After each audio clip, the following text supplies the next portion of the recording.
Cervical spondylosis, disc herniations, bulging disc, spinal stenosis, nerve damage অর্থাৎ radiculopathy, cervical fatigue syndrome, fibromyalgia, migraine and headache. এই এতগুলো রোগ কী কারণে হচ্ছে? ফরওয়ার্ড অফ দ্য ভার্টিব্রা, অর্থাৎ সার্ভাইকাল যে ভার্টিব্রা আছে সামনের দিকে এগিয়ে যাচ্ছে, অর্থাৎ ঘাড় আপনার এগিয়ে যাচ্ছে।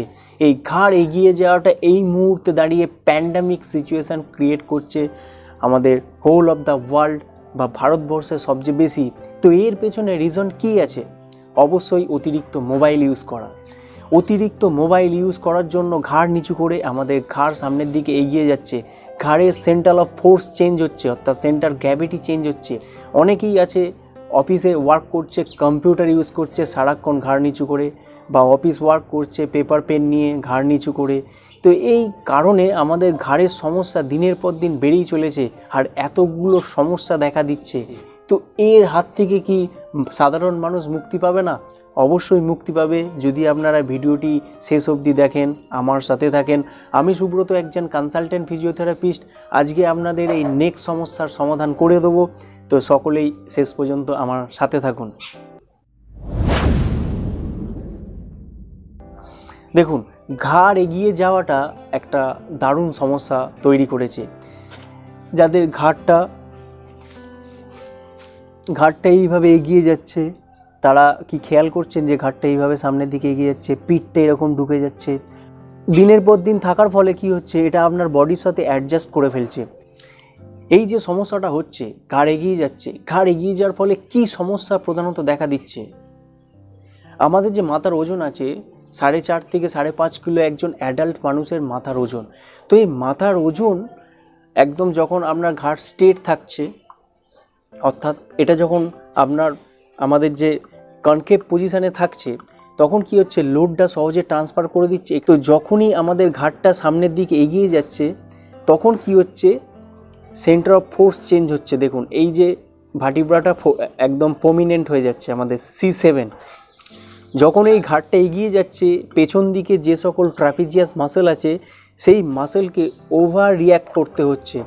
কারণ আমাদের যখন সেন্টার অফ ফোর্স চেঞ্জ হয়, তখন কি হয়, লোড বেড়ে যায়।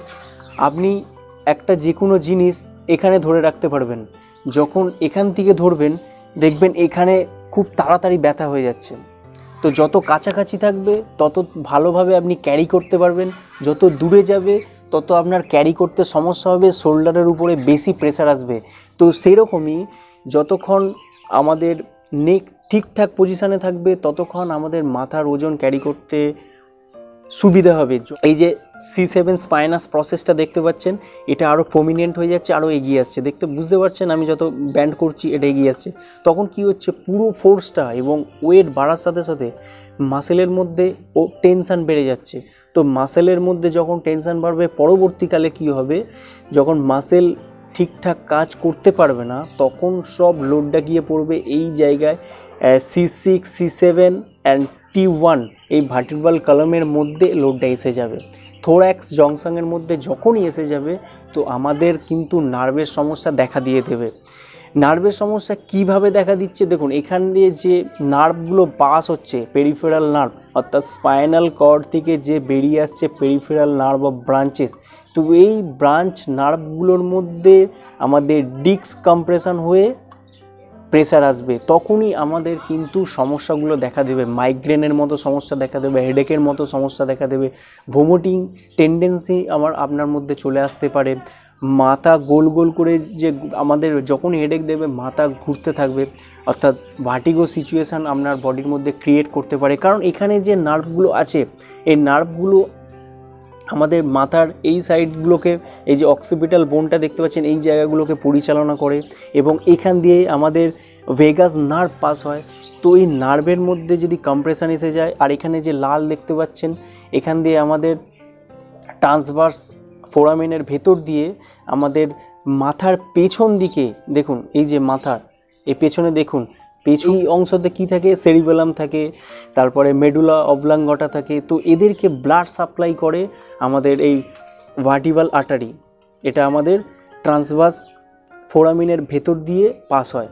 তো যদি ঘাড় বেশি এগিয়ে যায় তো এই ভার্টিব্রাল আর্টারির মধ্যেও প্রেসার আসতে পারে, তার ফলে ব্লাড সার্কুলেশনের অবস্ট্রাকশান হতে পারে, তো মাথা অনায়াসেই ঘুরতে পারে।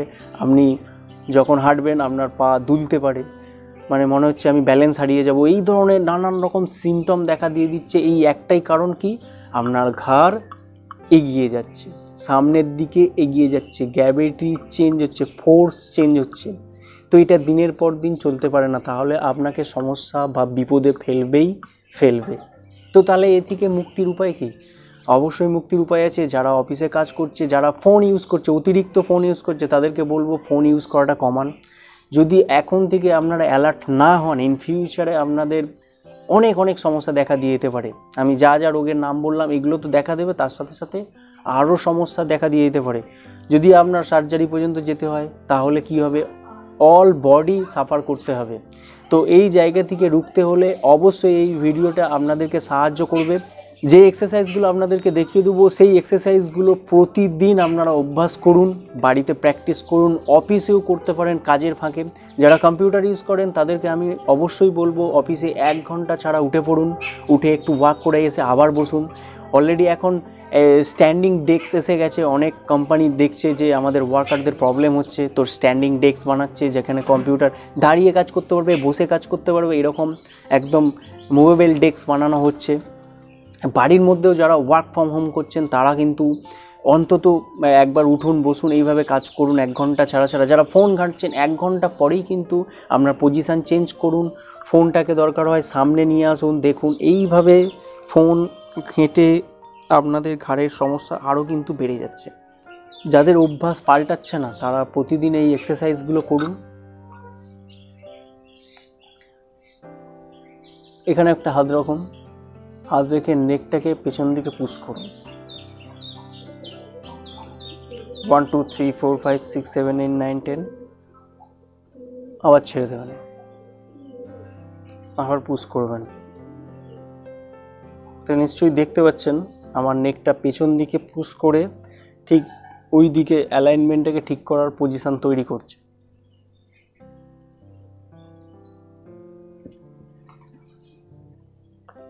অর্থাৎ আমাদের ঘাড়টা এগিয়ে যাচ্ছে। আমি যদি এইভাবে পুশ করি তাহলে পেছন দিকে কিন্তু ঢুকে যাবে। তো যাদের এগিয়ে যাচ্ছে তারা আপনারা আয়নায় দেখতে পারেন বা বাড়ির কাউকে বলতে পারেন যে এই রকম পজিশন তৈরি হচ্ছে কিনা। এরপরে আপনারা যখন অফিসে আছেন ঠিক মাথার পেছনে হাত দেবেন, দিয়ে ঘাড়টাকে ওপর দিকে তুলে 1 2 3 4 5 6 7 8 9 10,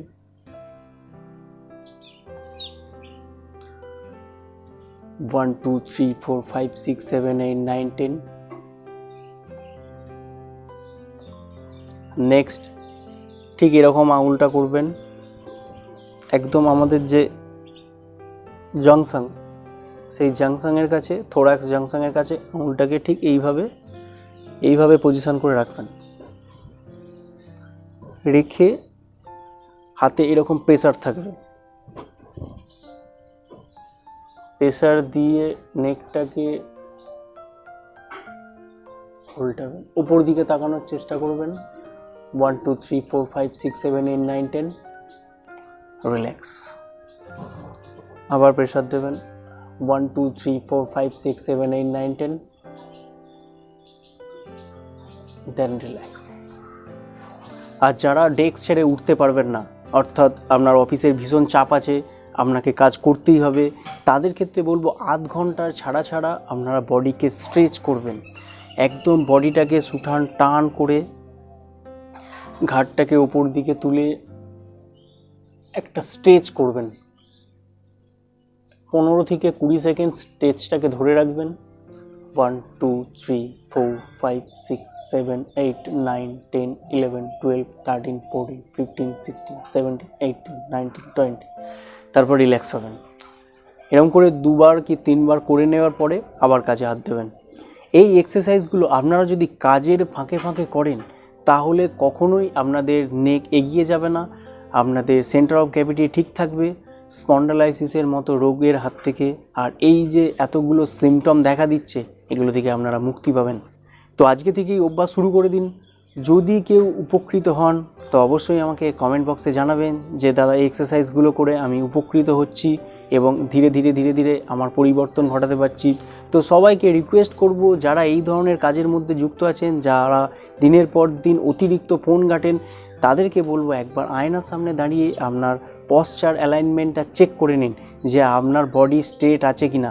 যদি না থাকে তো কি করতে হবে সেই বিষয়ে আপনাদের বাড়ির কাছাকাছি যে সকল অর্থোপেডিক ডক্টর আছে বা ভালো প্রফেশনালি ফিজিওথেরাপিস্ট আছে তাদের সাথে কনসাল্ট করে একবার চেক করিয়ে নেবেন।